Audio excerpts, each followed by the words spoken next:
In a video game, it's easy to tell who the villain is. They're the evil one with all the evil plans who's always being all evil. Say whatever you please. Die, you worm! Right, like that. But sometimes when you really think about it, someone presented as a bad guy turns out to have a pretty good point after all, actually. Here are 7 video game villains who had a good point now that we think about it. Oh, and beware spoilers for the following games.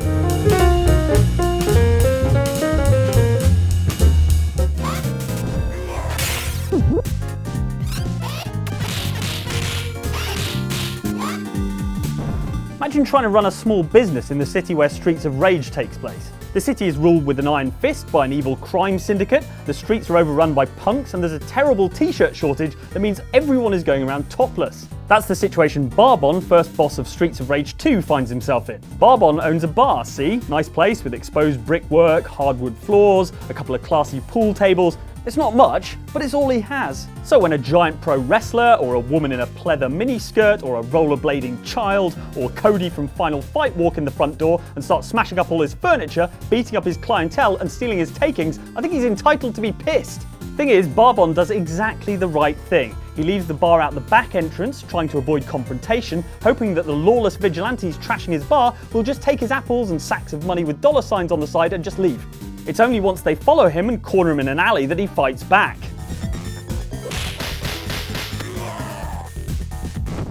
What else was he going to do? Call the police? I think it's pretty obvious that in the world of Streets of Rage, the way the police deals with the problem is firing a bazooka at it from 3 blocks away.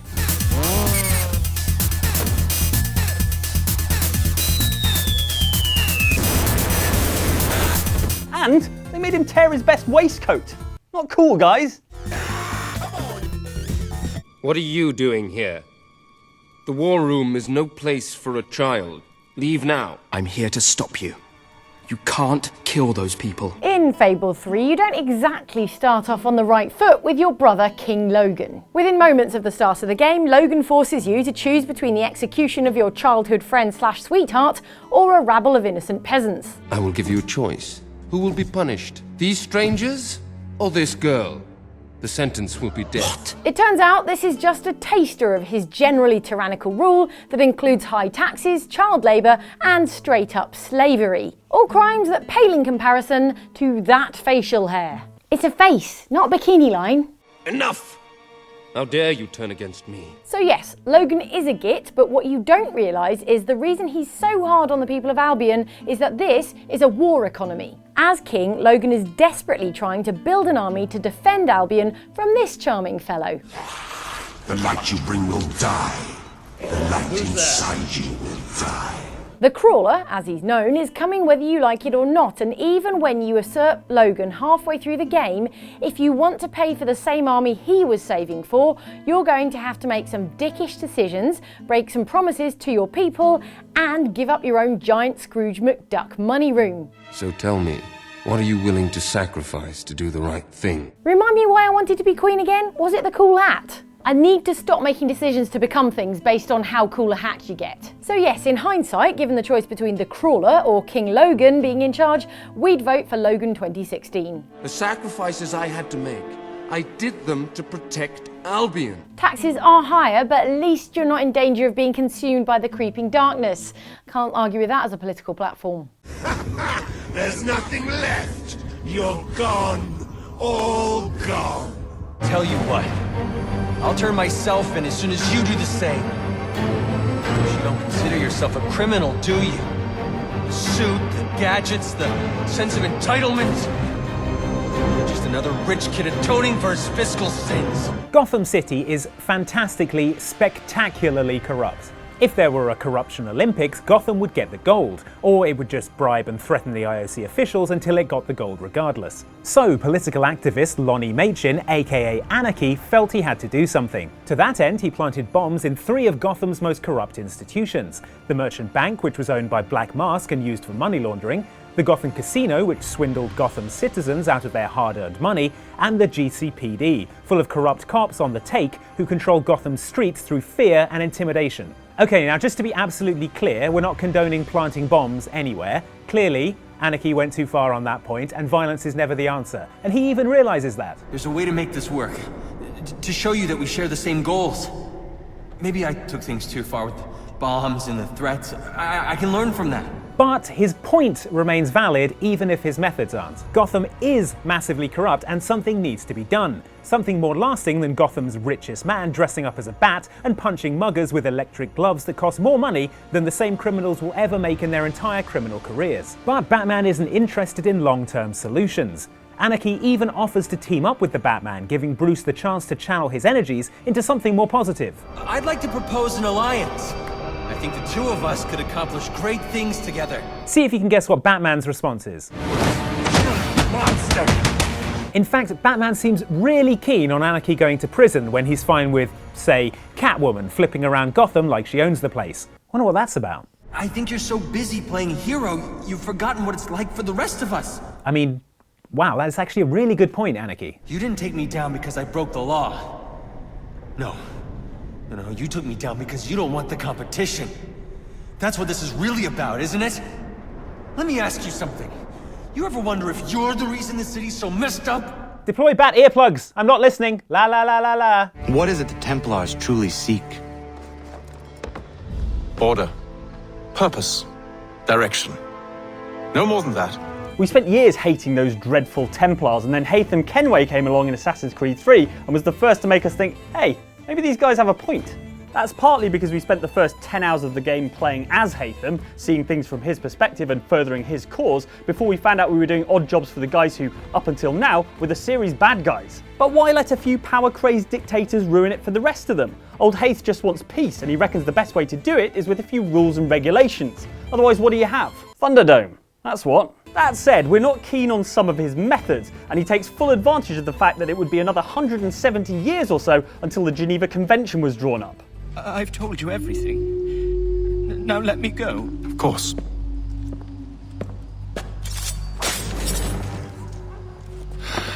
Also, Haytham introduced mustachio jerk Charles Lee into the Templar Order, a man who stood directly in the way of American independence.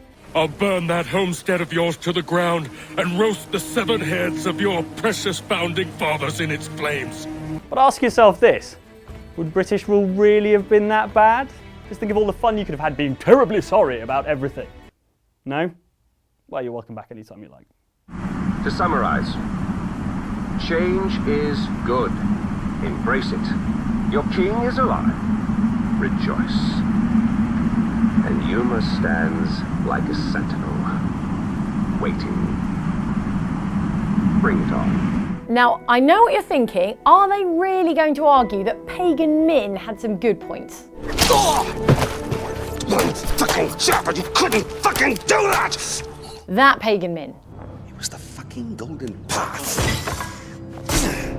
The one who's always stabbing people. Find out what he knows. Yes, well, while it is clear that Pagan Min is a violent, tyrannical maniac, as ever, context is key. Before Pagan arrived, Kyrat was a country torn apart by a civil war between the royalists, who supported the king, and the nationalists, who wanted to overthrow the monarchy. After a bloody political coup, Pagan Min instead installed himself as the new leader of Kyrat and immediately started to be undermined by a group known as the Golden Path. Now, in judging Min's regime, we need to consider the alternatives. The best solution for Kyrat is a democracy where people are free to do as they wish, but at the time of Far Cry 4, your two choices are Min's regime, which is heavy-handed, yes, and the Golden Path, which can go one of two ways depending on who you side with. If you side with Sabal, the Golden Path turns Kyrat into a fundamentalist theocracy, executing their former members for heresy and treason. Sins against the gods can only be washed away with blood. There must be a cleansing for us to move forward, brother. If you side with Amita, the Golden Path turns Kyrat into a totalitarian drug state, using child soldiers to protect their drug fields. Please. Uto.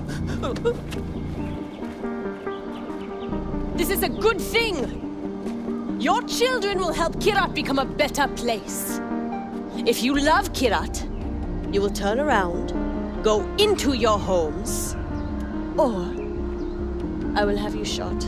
Both of which are worse than Pagan Min's regime. Pagan Min even realises he shouldn't be in charge anymore.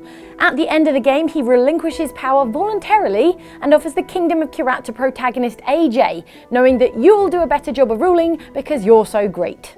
You do realize that you're just giving away your country, right?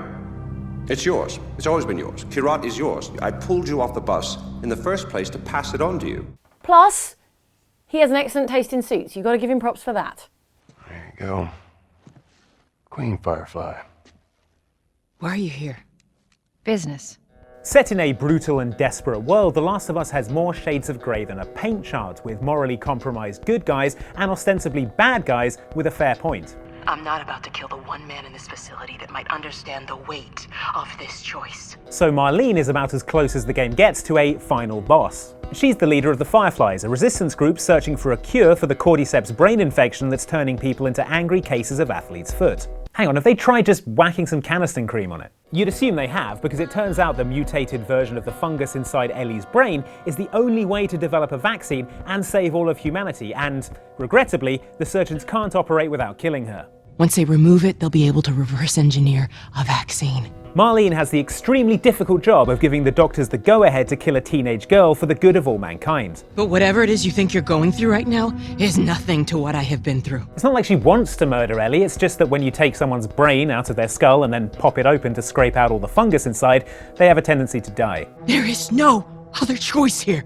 Meanwhile, your character Joel decides this is a bad idea, and he sure does kill a lot of other people in order to avoid killing the one person whose death would actually save humanity. You just come after her. I haven't felt this conflicted since they invented that delicious puppy ice cream. Well, you haven't had that.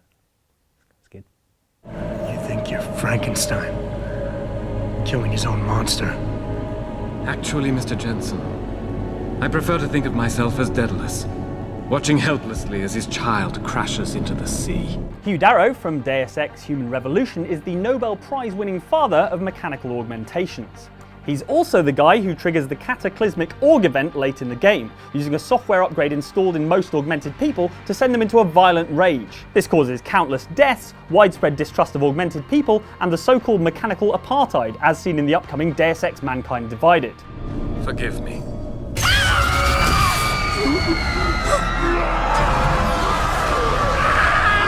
Okay, yes, that looks bad, but he had his reasons, honestly. See, the original reason the software upgrade was secretly distributed to augmented people was as a means of control by the Illuminati.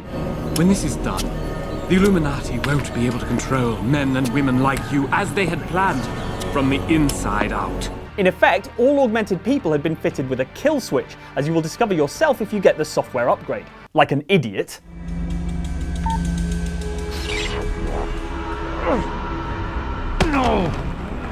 With this, Darrow had seen his humanity-bettering technology perverted into another means of control by the powerful elite, and he wanted to show the world that augmentation was getting out of hand and that mankind was better off without the ability to punch through walls. Okay, there may have been a better way of doing that than by triggering an event that killed a bunch of people, and the actual outcome of anti-Aug prejudice and segregation was not what he had in mind. If he hadn't done it though, the Illuminati would have a secret augmented army of millions of brainwashed soldiers ready to do their bidding whenever they wanted. Afraid to die, Darrow? Or just unwilling to face what you've done? Oh, I know what I've done, believe me. I take no pleasure in it. And yet you still did it. I did what had to be done. Oh my god, look at his triangle scarf! Illuminati confirmed, he was trying to warn us all along. So those were 7 times when the bad guy kind of had a good point when you think about it, and if you sort of stretch your definition of bad guy and the things that they've done, you can really justify quite a lot of stuff. Thanks for watching this. Like and subscribe if you enjoyed it, and there's 2 videos here that I think you'd enjoy. Well, YouTube thinks you'd enjoy this one because that's been chosen by an algorithm, so who are you to argue with an algorithm? Definitely not in the future when the robot uprising happens. And under me here is actually a playlist of videos of features like this one, but not this one. So why don't you check that out and see if you find something that you like there.